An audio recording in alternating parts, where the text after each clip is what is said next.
Bienvenue dans The Corner, dédié à la Coupe du Monde de football au Brésil. Deux grandes nations avaient rendez-vous ce lundi soir, l'Allemagne et le Portugal. Et comme le disait l'ancien international anglais Gary Lineker, le foot c'est simple, 22 hommes courent après un ballon pendant 90 minutes. Et à la fin, c'est toujours l'Allemagne qui gagne. 4-0, un score sans appel pour les Portugais. Les Allemands, champions de la régularité, ont marqué au moins 4 buts lors des matchs d'ouverture de leurs 4 dernières Coupes du Monde. À la manœuvre cette fois, Müller, auteur d'un triplé, et Hummels. Mais le tournant du match s'est produit à la 37e lorsque Pep est sorti sur carton rouge. Réduit à 10, les Portugais et Cristiano Ronaldo n'ont rien pu faire. Dans l'autre rencontre entre le Ghana et les États-Unis, Dempsey semblait avoir tué le match en marquant le premier but dès la première minute de jeu. Mais les Ghanéens persévérants ne se sont pas avoués vaincus et ont fini par égaliser à la 82e grâce à Ayew. Le match s'est alors emballé, les États-Unis répliquant à leur tour à nouveau grâce à Dempsey. Score final 2-1 pour les Américains qui deviennent les dauphins de l'Allemagne dans ce groupe G. Et puis, premier match sans but et donc premier match nul de ce mondial entre l'Iran et le Nigeria. Les deux équipes sont désormais en milieu de tableau dans un groupe F dominé par l'Argentine suite à sa victoire sur la Bosnie-Herzégovine.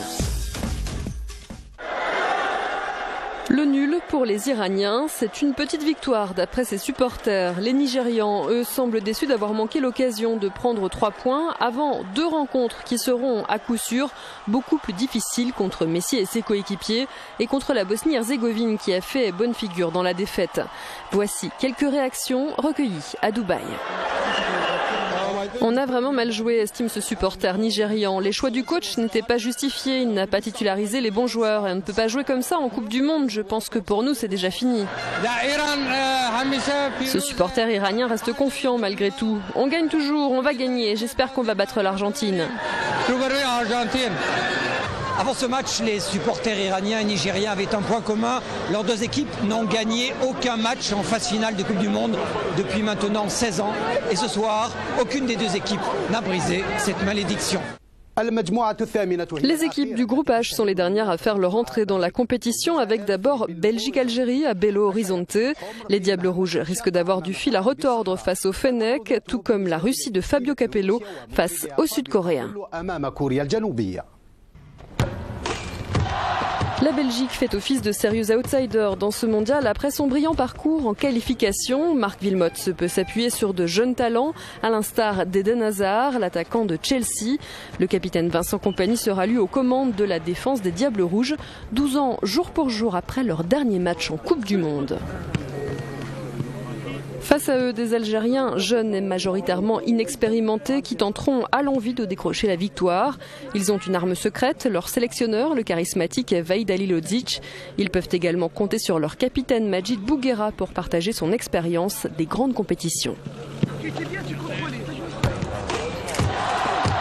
12 ans également que la Russie n'a pas participé à un mondial. Les Russes arrivent donc au Brésil surmotivés et forts d'une discipline de fer instaurée par Fabio Capello. Ils ont survolé la phase de qualification avec une série de 10 matchs sans défaite. Ombre au tableau, l'absence du capitaine Roman Chirokov blessé au genou.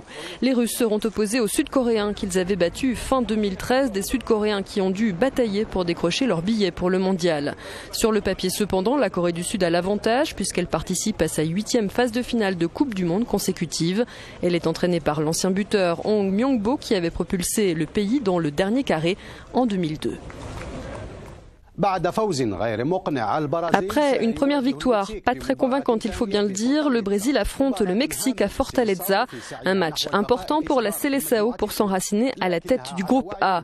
Mais les Brésiliens doivent faire face aux Mexicains qui comptent eux aussi une victoire sur le Cameroun.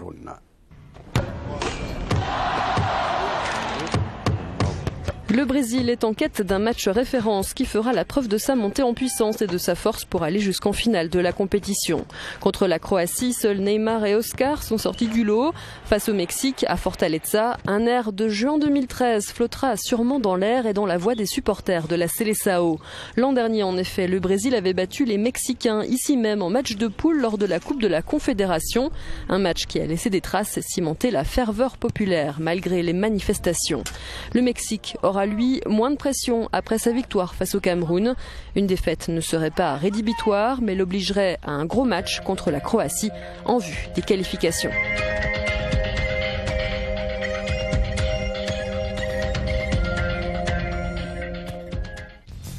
Depuis le début de ce mondial, l'équipe des sports d'Euronews s'est lancée dans la prédiction des résultats, des pronostics plus ou moins bons, comme vous avez pu vous en rendre compte. Voici ceux de ce mardi et surtout n'hésitez pas à participer en nous envoyant les vôtres sur les réseaux sociaux en utilisant le hashtag TheCornerScores. Les Belges vont assumer le rôle de favoris, c'est notre pari face à l'Algérie. On mise donc sur une victoire des Diables Rouges, 2-0. Score identique pour Brésil-Mexique. La Seleção ne peut pas perdre devant son public, c'est en tout cas notre avis. Et puis on parie sur un retour tonitruant de la Russie en Coupe du Monde après 12 ans d'absence. Pour nous, les Russes sont capables de battre la Corée du Sud 3-1. Que ce soit avant ou pendant le marathon que constitue la Coupe du Monde, la préparation physique est essentielle pour les équipes. Dans les coulisses, les kinés font donc un travail incroyable pour garder les joueurs au sommet de leur forme pendant le tournoi.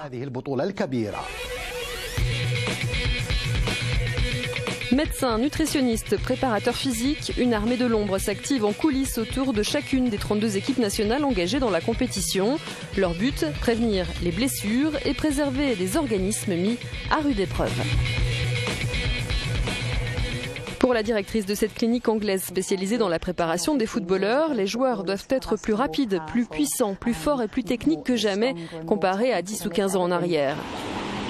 Tous tendent donc vers le même objectif, réussir à amener des joueurs évoluant dans des clubs et des pays différents à un état physique et psychologique similaire au même moment. L'important, c'est vraiment de faire en sorte que tout se combine au même moment. Il faut qu'ils soient au top de leur forme, de leur jeu collectif, de leur compréhension les uns des autres et de leur capacité à gérer les facteurs environnementaux, ajoute-t-elle. Malgré toutes ces précautions, aucun joueur n'est à l'abri d'un passage à l'infirmerie. Le défi des équipes médicales est donc de les remettre sur pied le plus vite possible, et ce, par tous les moyens. C'est la fin de ce numéro de The Corner. Rendez-vous demain pour un nouveau point sur l'actualité de la Coupe du Monde au Brésil.